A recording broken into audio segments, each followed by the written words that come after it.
21세기를 가리켜서 남존여비 시대라 그렇게 정의하는데, 남존여비가 뭐냐? 남존여비는 남자의 존재하는 이유는 여성의 비용을 대기 위함이다. 웃는 말이겠지만 저 백화점에 가보면 남자분들은 별로 없어요. 거의 여자분들이 계시고, 또 고가품들은 남자들이 사질 못합니다. 저도 지금 양복을 입고 있는데 이게 26만 원인가 한 불에 26만 원이에요. 큰 거는 제가 사기가 어렵거든요. 제 집사람이 가감하게 그렇게 사야 된다고 해서 제가 샀지, 정말 그렇게 못 사는 거예요. 커피점에 가보세요. 커피숍에 가보면 여자분들이 그 바쁜 시간에 계세요. 그래서 수다도 떠시겠지만은 친교도 나누고, 커피도 비싼 거, 여러분 커피 한 잔에 거의 밥값과 비슷한 데가 있는 것 같아요. 그뿐만 아닙니다. 관광명소 가보세요. 외국도 그렇지만 국내 명소도 같을 겁니다. 그 좋은 데는 거의 여자분들이 계세요. 남자분들이 없어요. 여러분, 남자의 존재 이유가 여성의 경비를 떼기 위함이다. 이게 아마 틀린 말은 아닌 것 같이 생각됩니다. 저는 오늘 아침에 하나님이 주신 가정을 어떻게 경영하고 관리해야 부부들이 행복하고 행복이 샘솟는 기쁨의 가정 공동체를 만들 수 있을까? 여기에 대하여 하나님의 음성을 함께 듣기를 원하는데, 먼저는 부부가 서로 다름을 인정하고 그 다름 자체를 비난하거나 또 정죄해서 안 됩니다. 있는 그대로 존중하고 받아줘야 되는 것입니다. 남자와 여자는 근본적으로 달라요. 생물학적으로 다릅니다. 심리적으로 달라요. 창조 재료조차 달라요. 그러므로 남자의 잣대와 기준으로 여자를 보면 그 이해가 안 되는 거죠. 그리고 충돌이 될 수밖에 없고 힘들어져요.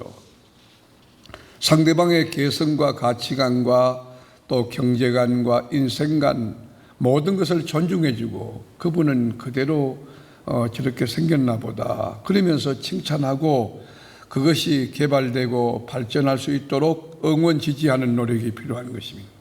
그렇지 않으면 관계가 깨어지고 힘들어질 수밖에 없어요. 남자가 생각할 때는 자기는 옳고 여자가 틀렸다, 반대로 여자가 생각할 때 자기는 옳고 저쪽이 틀렸다, 그러면 늘 충돌할 수밖에 없는 거 아니겠습니까? 그래서 정말 건강한 부부 생활, 이상적인 부부 생활을 하려고 하면 내가 변해야 되는 거예요. 내가 포기해야 되는 거예요. 내가 상대방을 존중하고 수용하는 태도를 갖지 않으면 이 관계가 지속되거나 발전될 수가 없는 것입니다. 그래서 우리는 남자는 여자를 이해하기 위해서, 여자는 남자를 이해하기 위해서 끊임없이 학습해야 돼요. 공부해야 돼요. 책을 보고 연구해야 되는 것입니다. 여러분, 남자와 여자의 동물의 차이점이 뭡니까? 여러 가지 있지만, 먼저는 남자라는 동물은 목표 지향적이에요. 이 가업 지향적이라고 할까요? 그렇게 뭐든지 목표를 이루려고 하는 그런 노력이 있어요. 그래서 연애할 때도 보면 그 연애할 때는 그냥 푹 빠져서 간도 쓸 게도 없어요.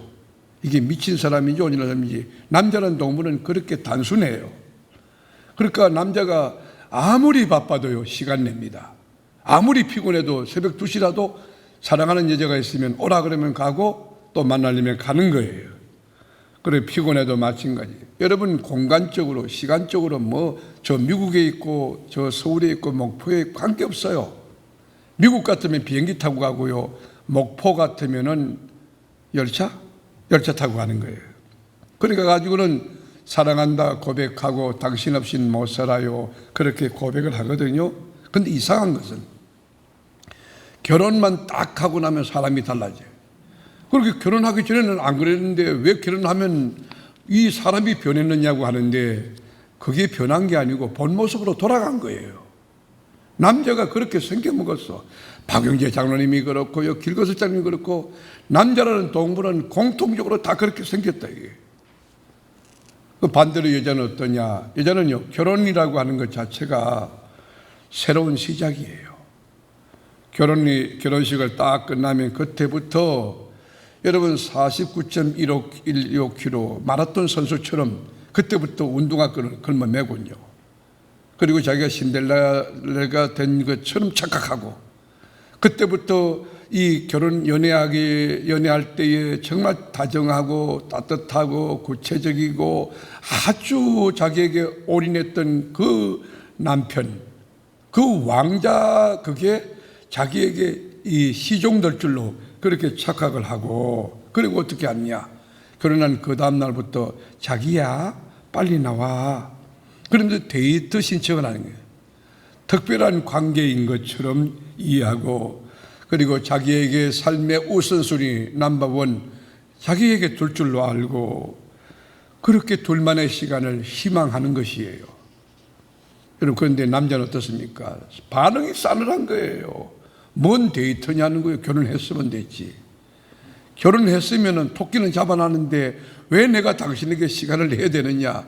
남자의 동물이라고 하는 게 그렇게 생겼어요. 그래서 결혼한 초기에 이런 여러분 공부를 제대로 하지 않으면 사람이 변했다 그러고 변심했다 그러고 나쁜 사람이라 그러고, 그러고는 뭐냐, 싸움하다가 이별하게 되는 거예요. 헤어지게 되는 거예요. 왜 그럴까요? 남자는 여자를 모르고 여자는 남자를 모르기 때문에 그래요. 여러분, 여자와 남자의 차이점은 참 많은데, 첫째, 여자는 구조학적으로, 이 뇌도 마찬가지예요. 멀티 구조예요. 멀티 구조. 복잡합니다. 예를 들어서 여자분은 아기도 돌봐야 되지, 또 젖도 줘야 되지, 밥도 해야 되지, 남편이 돌아오게 되면 또 방 청소해야 되지, 여러 가지 복잡한 거예요. 남자는 심플해요. 남자는 직장 출근했다가 그 다음에 열심히 하고 돌아오면 되는 이 샘플이. 그러니까 여자분들은 여러분 생각이 복잡하고 머리가 쓱쓱 돌아가고, 그러니까 말도 잘해요. 말도. 제가 가만히 보면요, 저는 한마디 이렇게 하면 저희 집사님은 10마디 할 때가 있어요. 이 한마디 했다가는 그냥 융당 폭격을 맞고 너무 힘들고 어려울 때가 있어요. 여자분들은요, 멀티 구조예요. 멀티 구조. 말이 많아요. 말이. 남자는 여러분 그 사냥하는 본능이 있잖아요. 가정을 지키는 보호 본능도 있고. 그렇게 여러분 짐승이 나타나면요, 말이 없어 고요히 조용히 그려야 되기 때문에 말이 없는 거예요. 원래 남자는 여러분 남편이 사양해서 돌아오기 전까지 밥도 안 치어야 되지, 밥도 해야 되지, 뜸도 들여야 되지, 빨래도 빨아야 되지, 애 젖도 줘야 되지, 아이 기저귀도 갈아야 되지, 온갖 복잡한 거 있으니까 여기저기 물어봐요. 어디 가면은 그 빨래터가 있느냐고, 어디 어떻게 하면 밥을 맛있게, 반찬 어떻게 해야 되느냐고, 여러분 수다를 떠는 거, 그게 기본적으로 DNA가 되어 있다 이 말이지. 우리 부부관계는요, 경쟁이 아니에요. 대립관계도 아니고 지배하는 관계도 아니고 상호 보완적인 관계, 서로 돕는 관계라는 거예요. 남자와 여자는요, 지위 이렇게 계급 그런 거 아니잖아요. 대등하고 평등한 관계잖아요. 그러므로 식사 시간에도 여러분 남편도 마찬가지고 아내도 마찬가지고 서로 불쌍히 여기고 도우려고 하는 그런 기본적인 마음을 갖고 있어요. 남자가 밥을 안 쳐놓으면 여자분은 여러분 방청소에 여자분이 밥을 이렇게 하면은 남자는 수저를 넣고 또 식탁을 이렇게 정리하고 이렇게 돕는 거죠. 서로 아끼고 서로 불쌍히고 서로 사랑해 주는 것이죠. 하나님이 에덴 동산에서 그 인류의 시조였던 아담을 만드셨을 때 하나님이 직접 이 피조물인 아담하고 데이트를 했어요. 여러분 성경을 입체적으로 보세요. 영적으로 이렇게 보면 너무 좋은 완벽한 하나님의 나라예요. 근데 하나님이 이렇게 보니까 하나님이 놀아주는데도 이 아담이 독처하는 것이 좋지 못하다. 독처가 뭐냐? 독처라고 하는 말은 네바다라고 하는 말인데, 네바도라고 하는 히브리어 원어가 고독하다 그 말이에요.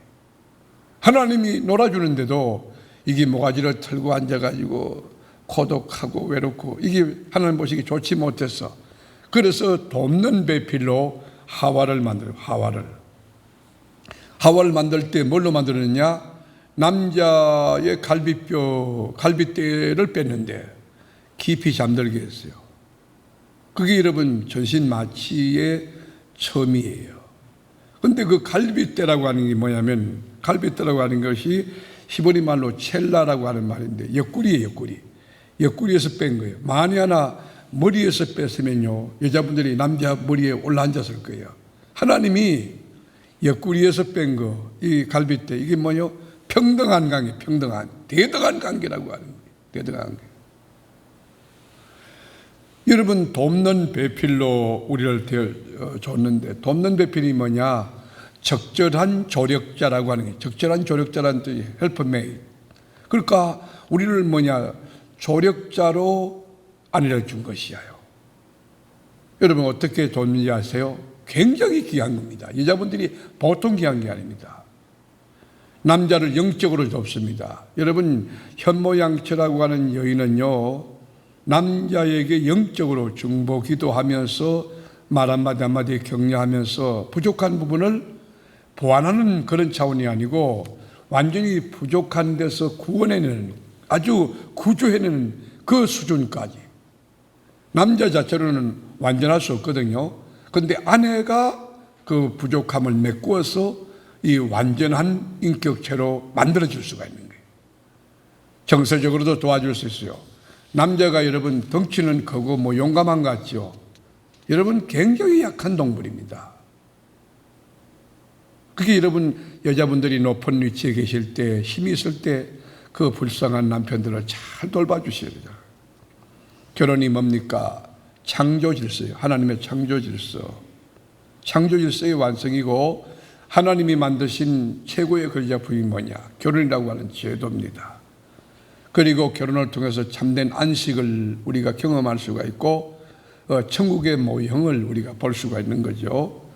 우리가 이렇게 아담과 이브가 벌거벗었으나 부끄러워하지 않았다. 그 말이 뭐냐면 정서적으로 하나가 됐다는 거예요. 일체감. 그 내적인 조화가 있기 때문에 안정감을 경험할 수 있는 것이죠. 그만큼 신뢰가 된다는 거죠. 그러므로 우리 부부는 어떻게 하느냐? 서로 격려하고 상호 성장을 도와줘야 돼요.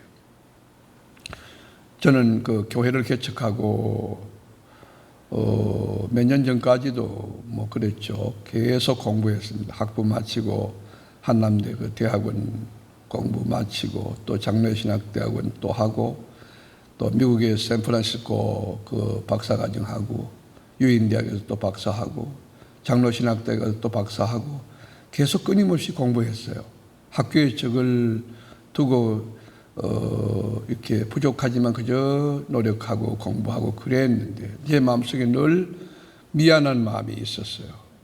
내가 고생만 시킨다 하는 생각이 있고 어떻게 내가 이 은혜를 갚아야 되나. 그래서 결심한 게 있어요.